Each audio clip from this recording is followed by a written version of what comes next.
the contribution of Vygotsky theory to the science of psychology is comparable with the contribution of Newtonian's mechanics into the physics, theory of evolution of Darwin to biology and biology, and the Copernicus revolution to astronomy.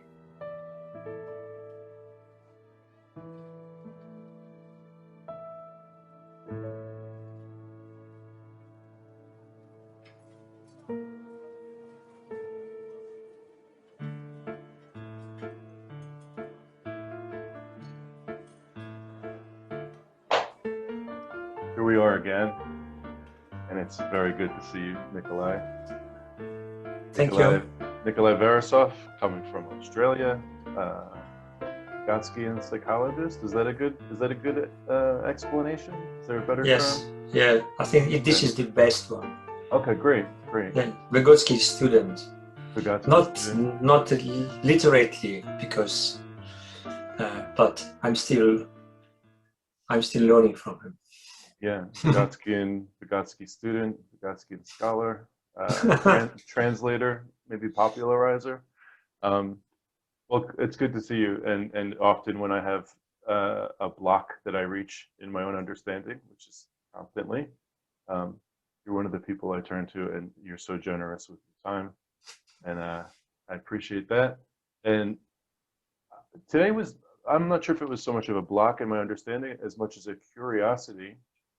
And I'm just kind of curious about where Vygotsky's reputation stands nowadays, 2020, 2021, maybe broadly as a researcher, or specifically in fields like education or maybe psychology. Does it stand tall? Does it stand properly? Is his reputation, does it match his contributions? Just things like that. And I just figured we could maybe have like an open chat about that. Yeah. Dear Anthony, can I ask you to do me a favor? Can you share your questions? Just a list of questions you showed me before the meeting. Yeah, sure. You want to see that on my screen? I want these questions to be on the screen. Okay, sure. Because they are very interesting questions. Okay, great. Just give me one moment, please. Okay, I have the questions here, and I know. yeah. I know. Okay. You did not expect me to ask, and this is the evidence that we have a spontaneous talk. It was not completely planned.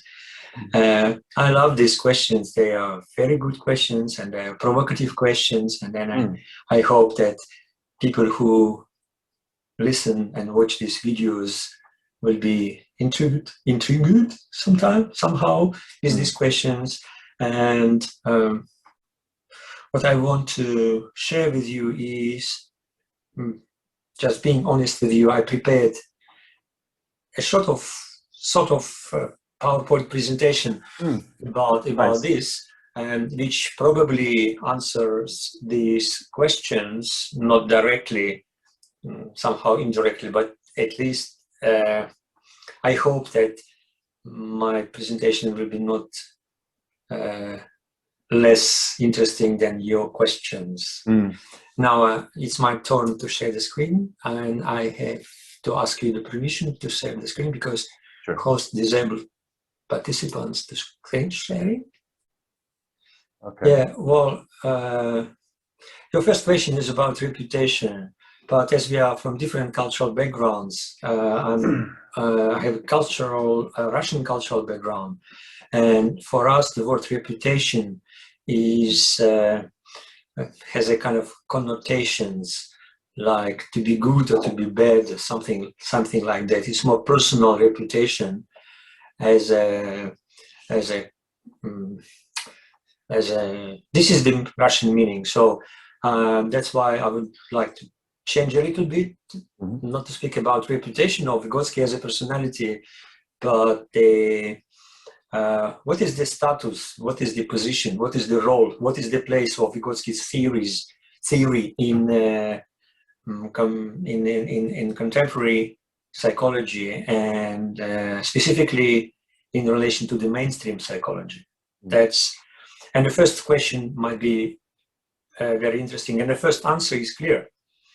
Vygotsky is presented mostly in a history of psychology. If you take the psychological textbooks or about the history of psychology, he is there.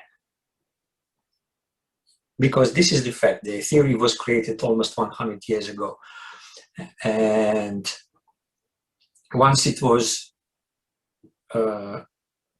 created by Vygotsky and his colleagues and his followers 100 years ago, it might look like an outdated theory, which is old, which belongs to the history, and people who are interested in the history might be interested in that. But contemporary psychology is different. It goes far, far, far away, far, far, far beyond all these historical people, and therefore it has only historical interest. That's the point I want to discuss, and this is the point I want to make a counter argument, if you like. So, and that's what I'm going to do. If you can give me 10 minutes, 15 minutes, just to share something with you. So, and the question is very simple: is the cultural historical theory still alive, or it was one of those existed in the history, and we have to respect but not to use? So, is it outdated or not? So, from my point of view, Vygotsky's theory, cultural historical theory, is the fundamental for the whole psychology. It's one of the fundamental theories of psychological development. And it has a very specific subject matter. And the subject matter is the process of development, the development, genesis of higher psychological functions of the human being. And why I say it's a fundamental theory, because it really made a fundamental contribution to the whole psychological science of the 20th century and 21st century. And because it's a fundamental theory, so the contribution is also fundamental. But the point is that this contribution, being fundamental, is not still recognized, and it's still not discovered. That's why I said Vygotsky theory remains undiscovered theory, unfortunately. And there is no way to rehabilitation. There is a way of reanimation, so to say. Our task is just to bring the theory as it is to the agenda and to see how fundamental the theory is, and what is the place of the theory in the history of psychology. So, from my point of view, it's one of the points which is important is that this theory suggests the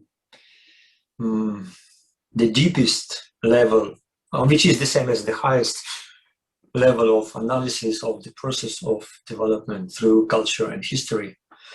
Why I say the deepest level of analysis? Because it reveals the dialectical character of the process of development of human beings.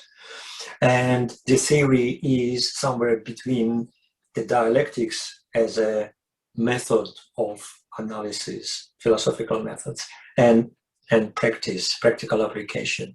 That's why Vygotsky himself called it intermediary theory, which is the theory which applies dialectical understanding of development to the specific area of psychological development. This is the only one theory which consistently applies the dialectical method to understanding of the process of development of higher psychological functions. That's why it's an intermediary theory. And for me, I'm sorry, real quick. So you're suggesting that he's using sort of a philosophical approach of dialectics combined with the experimental theoretical approach, and those two things combined together is part of the uniqueness. This is the first uniqueness of the theory, is that this theory not consciously, deliberately, and that was Vygotsky's task to create a sort of intermediary theory which helps to apply the dialectical method of analysis of development into the specific field of psychology. And this makes this theory unique, because that was the task Vygotsky had, and it was the task he resolved, and this is the theory he has created. Now, Anthony, you see, you can open 100 textbooks with the description of Vygotsky theory. You will never find anything about this. My question is why? So even because of this, it should not be in the line of many other theories, because this is a distinguishing feature of this theory. It is not completely psychological; it's a dialectical psychological theory, so to say.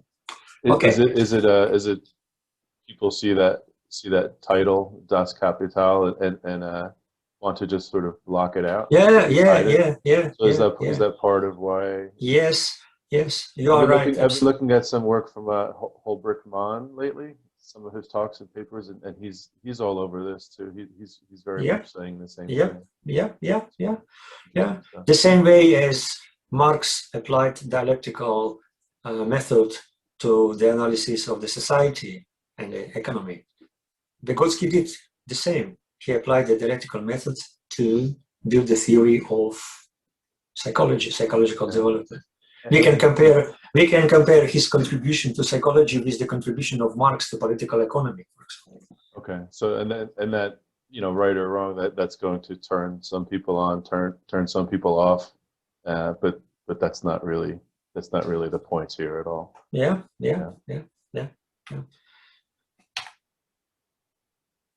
And you see, this is a kind of evidence. It's not what I think it's. What I'm saying is just based on Vygotsky's own words. He said that we have to change the understanding of child development, that child development is a complex dialectical process. And we have to find the tools to analyze the development, the process of psychological development as a complex dialectical process. That was the task. And the theory is kind of answer to this task. And on the other hand, point two is that what Vygotsky did in psychology is actually can be compared, is the same. I mean, can be compared with what Darwin did, Charles Darwin did to biology. And what you see on the screen is the Linnean system of classification. It was a zoology, biology, was based on the classification. But classification is the first stage of development of any scientific discipline. So all these species were classified belonging to species, genus, families, orders, class, and kingdoms. And everybody was happy with that theory. But then Darwin made something. But before we come into Darwin, I'm again asking Vygotsky. You see what Vygotsky says, that psychology is the science which is based on the description of different phenomena. And this is true, Anthony. Open every psychological textbook and you will see the chapters. Perception, thinking, memory, and classification. Types of perceptions, types of thinking, types of memory, and everything. It looks very Linnean. And Vygotsky said that this state of art should be overcome by introducing the idea of development, the same way as Darwin introduced the idea of biological evolution. The task for Vygotsky was not to explain psychology using biological evolution, but to introduce the idea of development, cultural, historical development of higher psychological functions. And therefore, I can compare his contribution to world psychology with the contribution of Darwin's theory into biology. The same. And look, it might be very simple. If you speak with any biologist, evolutionary biologist, you can ask a question: what are the three main processes of evolution? And Darwin's theory gives an answer that all evolution consists from three processes: anamorphosis, adaptation, and degradation. That's it. Of course, every process of these three processes is very complex, but this is a complete explanation. But if you ask, what are the two main processes in Vygotsky's theory, you will never have any answer. It's not written in the textbooks. It's not written in any books about Vygotsky. I can give you an answer. There are two processes. The first is vrastanie in Russian, which is the growing of the subject of the child into the culture.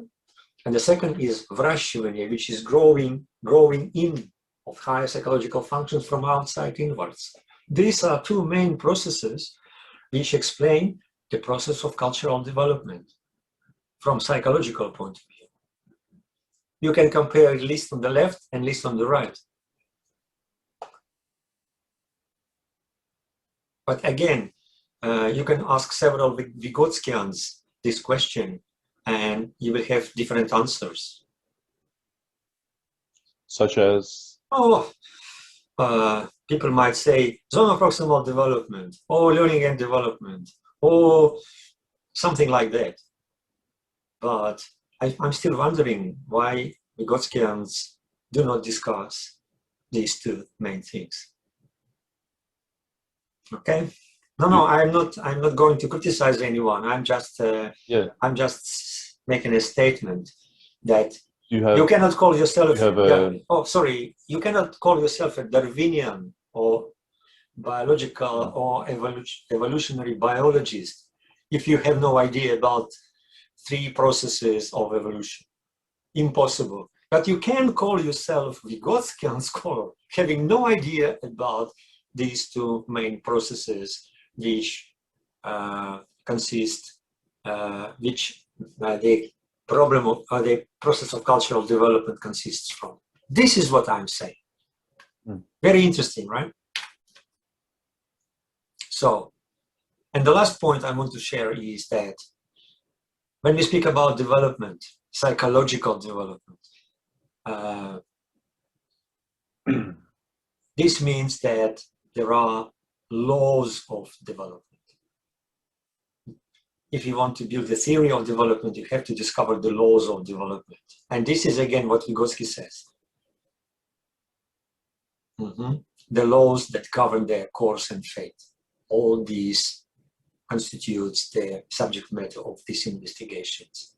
This is Vygotsky's words from the preface of Leontiev's book on development of memory. But if you ask the question, what are the laws of psychological development the cultural historical theory is based on? You can ask 10, 15, 20, 50 Vygotskians the same question, and you will never have the same answer. Some speak about only one law, somebody knows 3 laws, somebody knows 3.5, and so on and so on. But when you are speaking with any physicist doing research in mechanics, if you ask, hey, what are the laws of Newtonian mechanics? These people might consider you as a stupid, saying, why are you asking this question? How can I do a physical research having no idea about this, right? And if you ask the physician to explain what does it mean, they will make it in 10 minutes, no problem.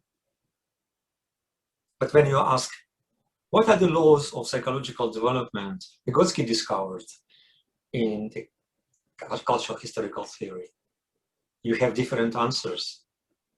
And if you ask, what are the relations of these laws? It will be a question they, again, might think you are stupid asking these questions which are beyond their knowledge. I want to help you. This is the list of laws of cultural historical theories based on. There are 9 laws. And they all are in Vygotsky's published texts. And here there are the references. So people who are doing Vygotsky's studies for the last 50 years, they had no time to write one paper, just one paper, which presents all of these laws, at least in the form of the list. You cannot find even one paper or even one book which presents all these laws in a certain order. My question is why? Is it possible to consider yourself as a Vygotskian scholar having no idea about this? I don't know. Okay. And the last point is that Vygotsky's methodology of research. This is very important because theory without method is like a knife without the handle. So, and from my point of view, Vygotsky's method of research helps us to formulate new type of research questions. From how and what research questions to why and what research questions. When we are doing observations, we can have a research question, for example, how private speech looks, or how thinking looks. You can make an observation and you can answer that question. It might look like this, like this, like this, like this. If you change the condition, it looks like this. When you're changing conditions, it looks like that. So all this is very important, but it doesn't give the answer to the question why it looks like this and this and this and this, and why it does not look like that and that and that and that. Vygotsky's theory is the theory which provides with the opportunities to answer the question why. I can compare this with the contribution of the Copernicus to astronomy. Like a heliocentric or heliocentric model. That's what Vygotsky did in psychology, the same as Copernicus did in astronomy. I know, it's quite familiar for you, right? Yeah. So, what was the what is the best picture to explain Copernicus' revolution? I think this is the picture, because if you look on the right, so the yellow is Sun, red is Mars, and blue is Earth. If you look on the right, you see when the Earth is in the center, when the Sun moves around the Earth, that's okay. But the planet Mars has a very interesting trajectory, you see? Mm. And if you are looking, and when you're looking from the Earth, if you are observing from the Earth, if you are answering the question, how, you will never have an idea why Mars is moving such an interesting trajectory. Why the Sun moves this way and the Mars moves that way. And to be able to give the answer why, you have to change your focus. You have to go to the Sun and look from the Sun. And from the Sun, the trajectory of Mars and the trajectory of Earth will be identical. Is there a similar move that Vygotsky made? Yes. That could be compared to looking at the Earth versus looking at Yes, absolutely. That was the contribution of Copernicus. And that was the same contribution Vygotsky did to psychology because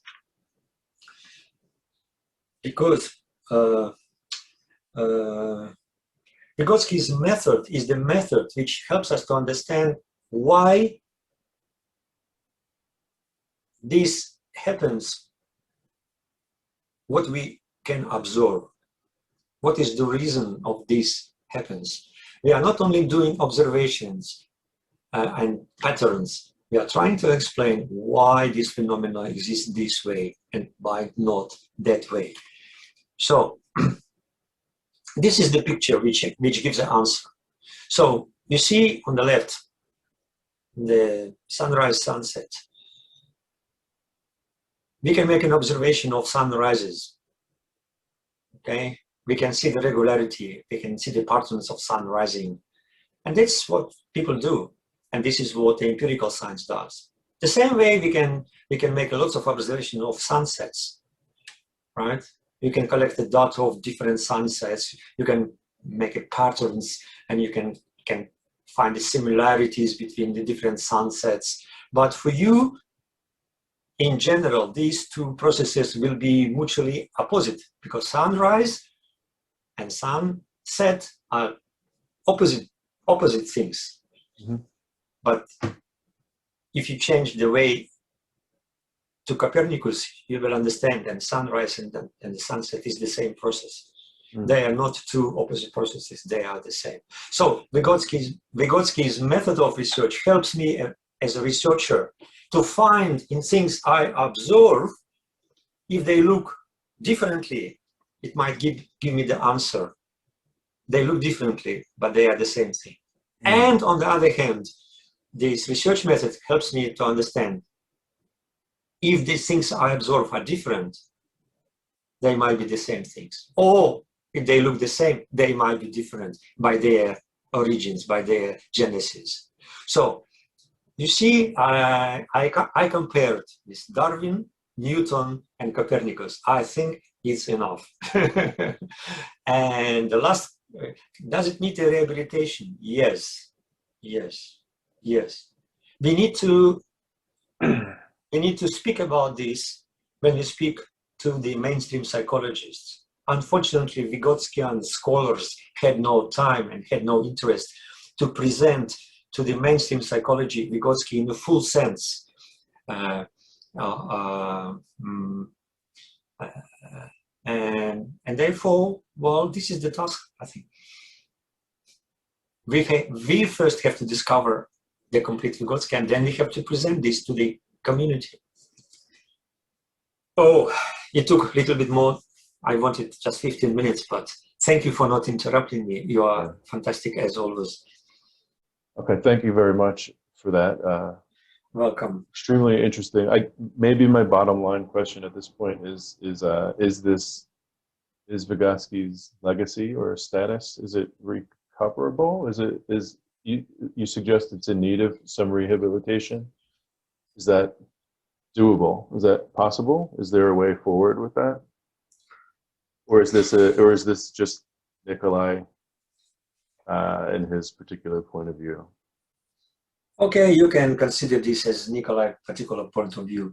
No problem with that, and you are not the only one.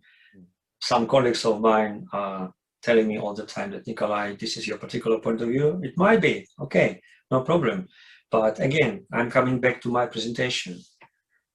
If there is a researcher who discovered a system of laws of development, who presented these laws, who proved these laws through the experimental research, who published the explanation of these laws, not in one book, in several different books, but it's very easy to look at these old books and select, okay, why then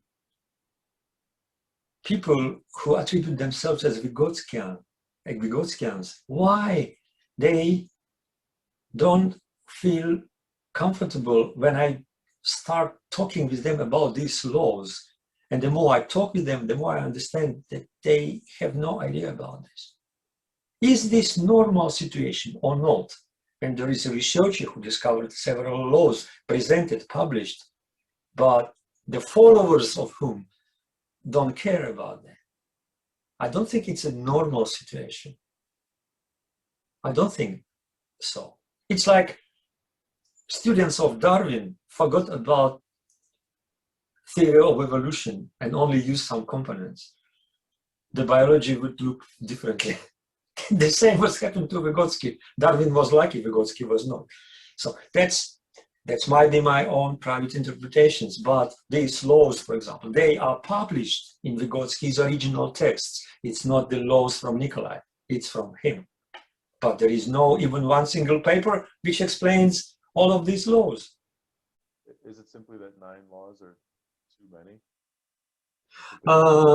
Maybe there are too many, but at least they have to be presented to the community, presented to psychologists who probably don't know Vygotsky at all, or for those who consider Vygotsky as being in the history who didn't do anything serious. So I can give you another example. I still can read from Vygotskian scholars how they present cultural historical theory to the bigger community. For example, they say that one of the Vygotsky's ideas was that elementary functions are transforming into the higher psychological functions. And if you say things like this in every serious conference, people will consider you as a person who is absolutely outdated, because there is hundreds of research saying that higher psychological functions are not the results of the transformation of the lower ones. But Vygotsky didn't say this. He never said that. He said absolutely opposite. He said that higher psychological functions are not the results of the transformation of the lower psychological functions, because they have a different nature. They originate in a social environment.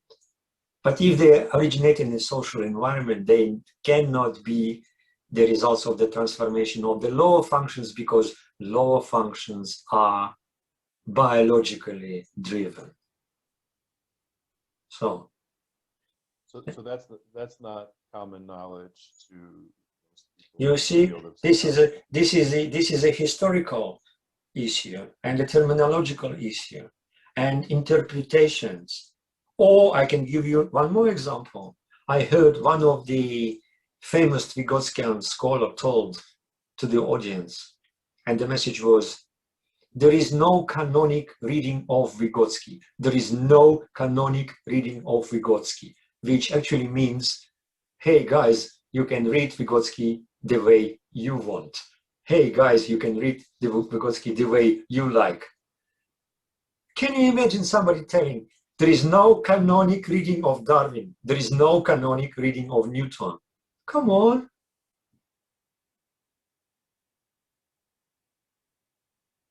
How common is that? How common is that approach? It is quite common, and there is a lot of debates about this. And people say that it's because it's my way of interpretation. Okay, that's good. It's your ways of interpretation, and might be 100 million ways of interpretation. But I want to hear Vygotsky's voice. Yeah, that was my next question. If we took away the personalities and the researchers and the current academics and tried to put Vygotsky's voice back in conversation with the community at large. This is a community I'm not part of. I don't have a psychology background, but if Vygotsky's voice was to get back in touch with the psychological community at large, how might that go? Like, what is a productive path for that conversation to reemerge? Oh, and by the way, it goes already. You probably know my publications, and in my publications, for example, I just provide this step by step, opening deepness of Vygotsky to the community, and I'm not the only one. Which is a small community, which so it takes time, of course. Yeah, and you're right. Sorry, I didn't want to offend anyone. I was just using my colleagues, which I love, which I respect, as an examples of the the situation, and we are the victims of this long time period of misunderstanding. And one of the reasons is that in the West, I'm speaking about the Western community at the moment, in the West, the image of the theory, the understanding of the theory, the interpretation of the theory of Vygotsky appeared in late 70s, when only several books of Vygotsky's were published in English, and they were published not in the best translation and very, very fragmented. So, and the picture of Vygotsky theory was very fragmented and very, unclear. And therefore, that image of Vygotsky theory, which was created by the Western researchers, dominated and still dominates. But last 25 years, we have lots of publications of unknown Vygotsky texts in Russian and even in English, which gives us a lot more knowledge about the deepness of the theory and these aspects which were not available for the researchers many years ago. But the task is to reintroduce Vygotsky to the bigger academy, to reintroduce Vygotsky in all possible deepness and richness. And this is the task for the new generation of Vygotsky scholars, and including practitioners like you, because as you know, and you know that it works in the classroom perfectly well. So, and if we just combine our efforts, the researchers and experimenters and practical teachers and parents, we then together can create a kind of, not a rehabilitation, but reintroducing Vygotsky's theory to the academic community without repeating these outdated interpretations, because the theory is not outdated, but interpretations of this theory are. So, and I think this is the task for me, and you probably know that I'm doing a project which is in process about how to present Vygotsky theory in its complexity. I know that many people will consider this as one more interpretation, this time Nikolai's interpretation, but okay, this is okay. We cannot control how people understand what you do, but what is needed is that we need a book which presents the cultural historical theory in complexity as a system of laws, interrelations between the laws, related to dialectics, principles, concepts, and method. Do you find that the community at large, the psychology community at large, misunderstands Vygotsky's work in certain consistent ways, and are any of those misunderstandings paired with kind of condescension? Like, do they kind of like laugh at it in some ways? Oh, you are bringing me to the border of my not my competency, but my moral principles. I don't want to discuss. I didn't intend that. I'm just asking first things sorry, that pop into my head. Sorry, Anthony. This is it's possible that I'm misunderstanding the larger topic. Yeah. There is a misunderstanding, and there is obvious misunderstandings. And one of these misunderstandings is about ZPD. And now this new vision of ZPD is now more and more accepted in the community. Even Vygotskians say that, oh well, we have to finish with that primitive, superficial understandings of ZPD. That's really what happened. But there are many other things which are still misunderstood. Not because we are not able to understand these things. No, what I'm saying is that to understand this, we have to come to Vygotsky and read again those things which were published last 25 years, where we can find the ways how to understand it deeper, close to Vygotsky's understanding. That's, I think, yeah, it needs time.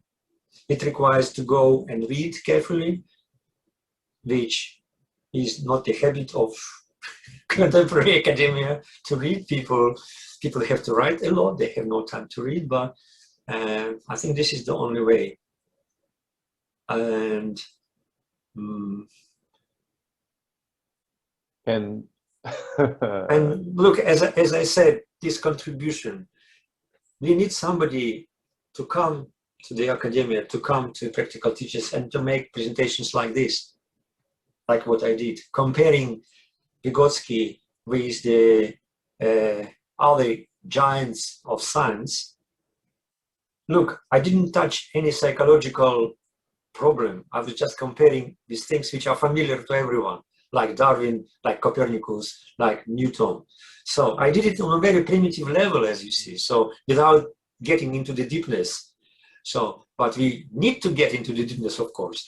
And that's might be a very interesting job to do and very interesting project to do. And then once we do this, we can then support young generation for better understanding. I don't want to change misunderstandings into understandings. If people misunderstand, so that's it. Okay, we need to think about the new generation of researchers who will be given the opportunity to understand rather than to misunderstand. I was going to ask you, do you think some sort of like TED-Talk style presentation, or perhaps a TED-Talk itself, is doable on this particular topic, and who would you think might be a good person to do it? And if that person was you, do you think this slideshow at the start of today's conversation might be a nice foundation for that? Because that slideshow seems to function as like it's curiosity provoking. You know, it's almost like it's like an invitation for further. You know, you're making some interesting and bold claims there.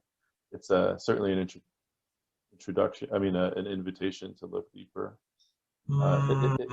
Or I'm always asking you this question too. Like, is there a way to simplify or popularize something that's accessible without the super deep dive?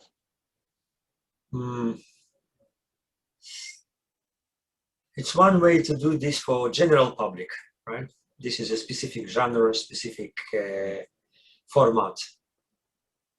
And to do it for the academic community is a different story. I don't feel I'm okay to make this for general public, because for general public, you definitely should simplify.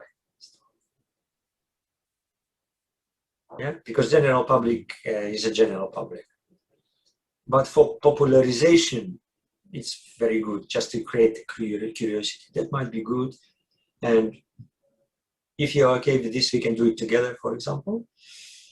But as I'm a researcher, and my task is to supervise my PhD students and to share these ideas with the early career researchers, to orient their minds, to teach them how to use the method, and to teach them how to analyze the data, how to disclose the dialectical relations in the process of studying and analyzing the development.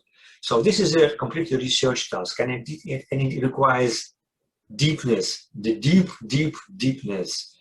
And as I feel I can do this, so I will focus on this, because I'm not disadvantaging the popular stuff, the general public, but many people can do it for general public, right? But not too much people can do it for the researchers, because it needs like an immersion.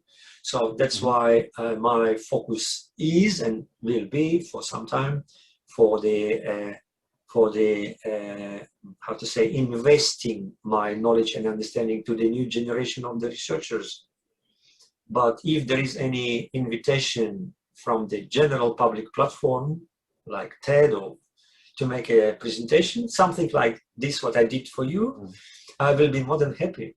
I'm not closing this door, but I have to think about my priorities. And I think you would agree that as a researcher, for me, it's much better, much more efficient, effective to focus on the developing the new generation of researchers who really have a deep, deep knowledge of cultural historical theory. And then they gradually might change the landscape. So, and if mainstream psychologists would love to invite me, if they want to know who was that Vygotsky, so I'm also okay to present to them because I can speak their language. They cannot speak mine, but it's okay. We have a little bit of time left, and I wanted to, maybe I'll put you on the spot a little bit here. And so I have one question with two parts, and I'm going to ask you to talk about some of your favorite Vygotskians, maybe current or in the past. Maybe those who have their own interpretations on things, but they're still amongst your favorites, or maybe those who are trying to be a little more strict, I guess, for lack of a better term. Who has inspired you or impressed you or interested you, even if you don't totally agree all the time? Whose work would you really like to recommend? Or take this question however you wish. Oh, this is about my personal story. Well,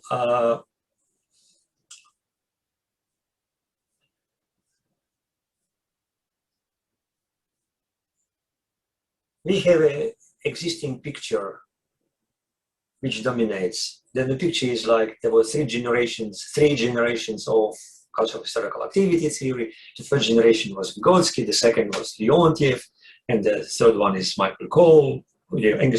This three generations model dominates, and this is quite a good model. But the point is that being very good model, it still excludes some famous researchers from the topic. First of all, I was inspired by Vygotsky himself. Of course, I didn't meet him personally, never. But I used to know his daughter, who was not a daughter, not a girl at the time, Gita Lvovna, and his granddaughter, Elena Kravtsova, who was one of my friends. And it was a family. And he had a lot of talks about Lev Simonovich and his theory. That was one of the inspiring moments. And the second inspiring moment was Vygotsky himself, because when you read his texts, first you have an impression that, wow, so difficult, wow, so boring, wow, so long. It doesn't look like the publications we have now, when the short paper explains clearly, it's like a long philosophical considerations, but then you're like, the more you read, the more you understand the deepness. And you say, wow, how deep, how he wants to go deeper and deeper and deeper. And he invites you to go, let's go deeper and deeper and deeper and deeper. And then you enjoy it and you say, wow, that's a magic, this is mystical. So, and that was my inspiration. And as for the researchers, Vygotskian researchers, I can give you a couple of names. I don't want to repeat the famous names like Alexander Luria or Alexei Leontiev, and everybody knows about it. I want to draw your attention to one name, Lydia Bosovic. Lydia Bosovic. She was a Russian researcher when she was a student and a young researcher. She was working with Vygotsky. And when, after Vygotsky's death, she continued to work. And her idea was, well, she studied motivation, she studied many, many things. And She was brilliant in developing the concept of perigivani. Unfortunately, only several publications of Bosovic are available in the West. Unfortunately, she is not as famous as Luria, but for me, she was an inspiration. Then, of course, Elena Kravtsova, Vygotsky's granddaughter. By the way, she is Vygotsky's granddaughter. She is really third generation of Vygotskians, but she is not in the Engstrom's model. Interesting, right? The real third generation is excluded from the third generation model, but let's leave it. It's not the focus. So, and she was a psychologist, professor in psychology, and she was working with small children, the same area I'm from, and they developed a very interesting program for development of young children called the Golden Key. The Golden Key, it's a system of upbringing and educating of children together with their families and siblings, like in a big family.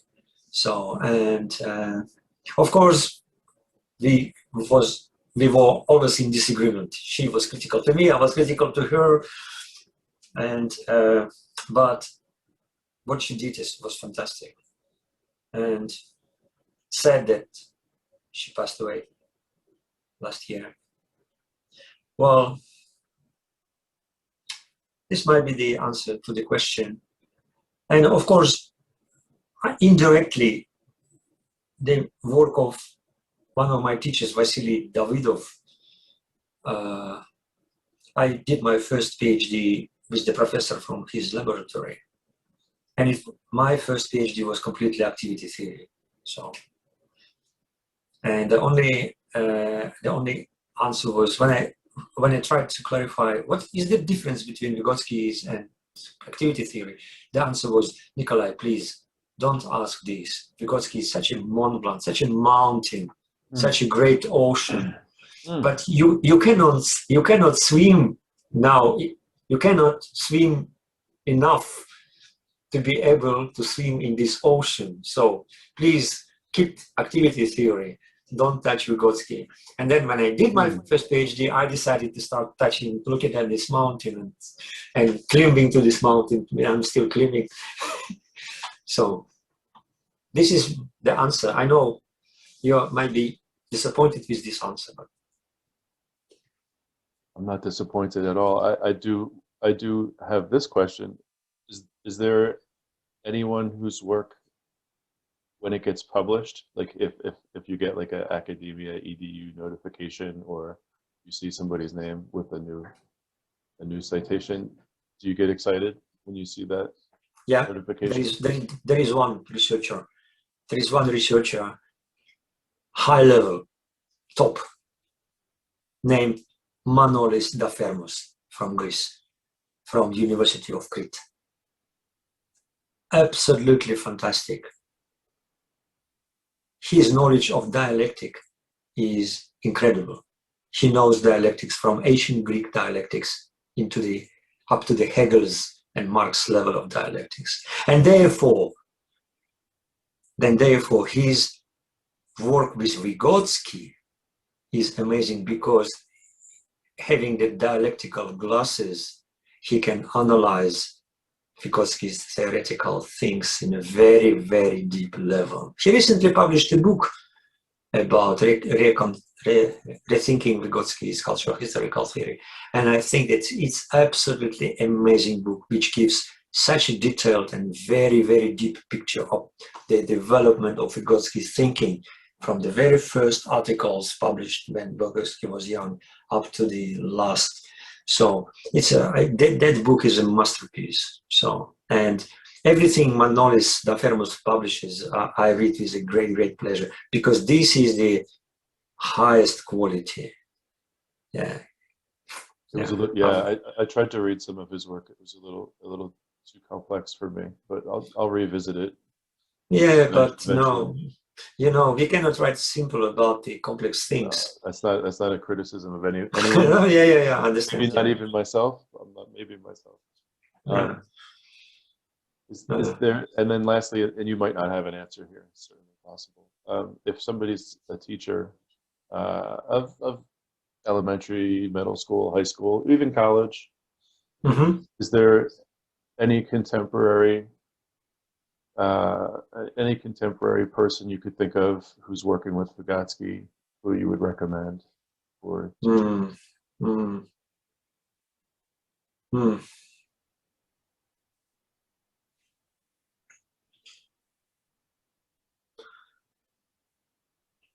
I have two names in mind. First is a absolutely fantastic researcher from the Netherlands, Bert van Oers. Bert is a researcher, he's an academic, but he works closely, very closely with the teachers, early childhood and primary and secondary school in Netherlands. And he speaks fluently English, no problem. And he has developed several programs for the Dutch kindergartens and schools. His work is very, very practical focus. So the second name which is in my mind is probably Viktor Zaretsky from Russia.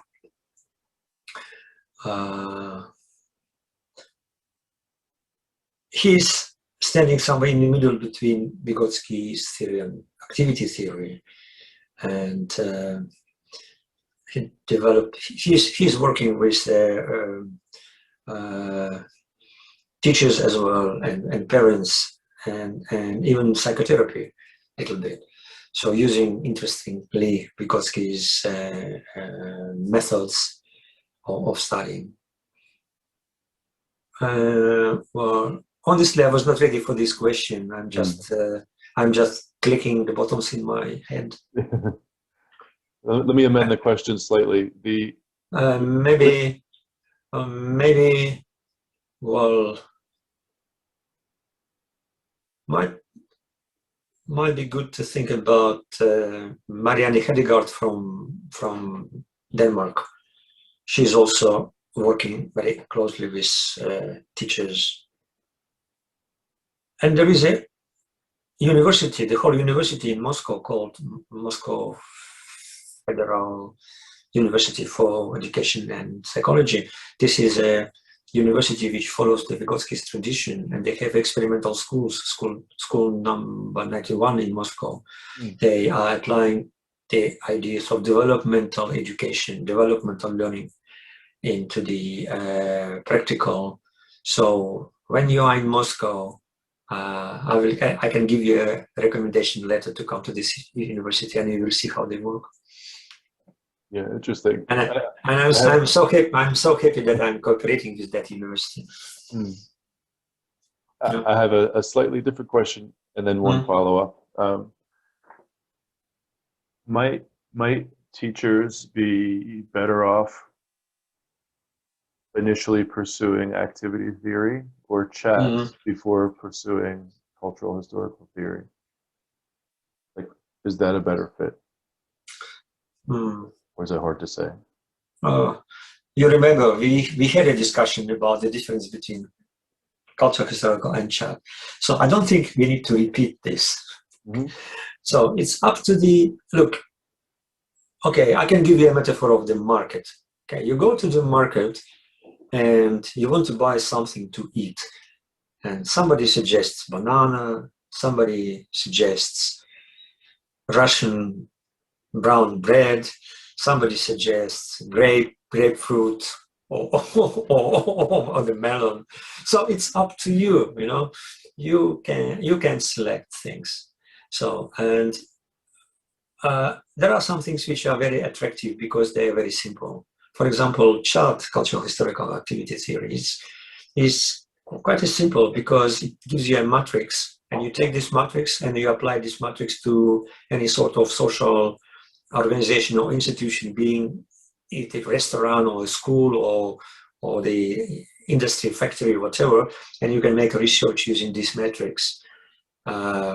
And you can then publish heaps of articles about that, and you can make your career, no problem with that. Well, cultural historical theory is something which is very specific, which is very fundamental. and you have to have a very deep background. You have to work hard to get into. So it's a treasure you have to find, working hard through the making a tunnel to the treasure. So you cannot buy it like you pay a couple of pence to buy a banana. So it's a kind of gift you have to so, and therefore, but the research questions, if you have this treasure in your hands, you can ask such research questions which are much deeper than the research questions you can ask using other theories. So I'm not criticizing other theories, because look, Linnaeus' system of classification of living species still exists, right? Yes. Yeah. Ptolemy's astronomical model still exists and helps to practical. Well, the navigators, my brother is a sea navigator, the ship navigator. They're saying, no, we are not using Copernicus, we are using Ptolemy's because it's easier. No problem at all.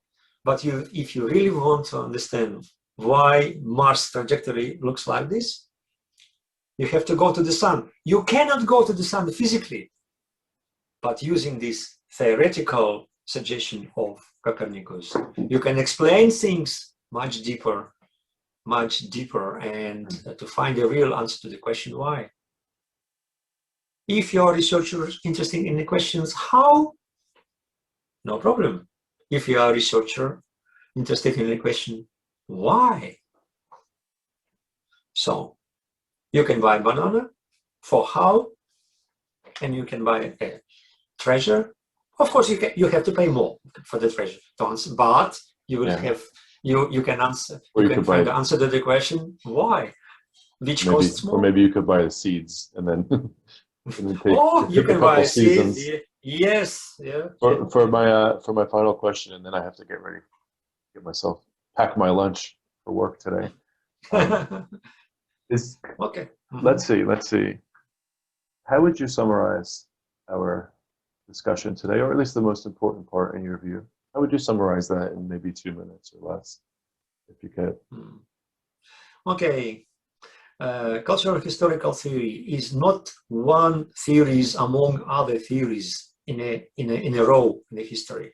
This is a very specific theory because this is one fundamental theory which covers the most fundamental questions of psychology as a science. Okay, and the contribution of Vygotsky theory to the science of psychology is comparable with the contribution of Newtonian's mechanics into the physics, theory of evolution of Darwin to biology and zoology, and the Copernicus revolution to astronomy.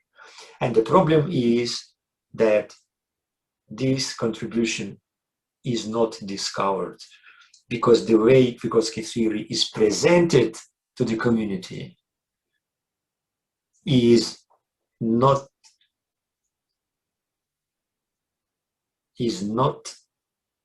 as deep as it should be. It remains very superficial, very descriptive, and very interpretive. And this is the biggest issue. So this is a fundamental, very deep theory which still remains unknown and undiscovered. We have to discover and reintroduce this to the community of scientists and practitioners. That's my summary. Okay. And then good luck. If anybody happens to watch this and wants to be a part of this, be a part of the effort, you're welcome.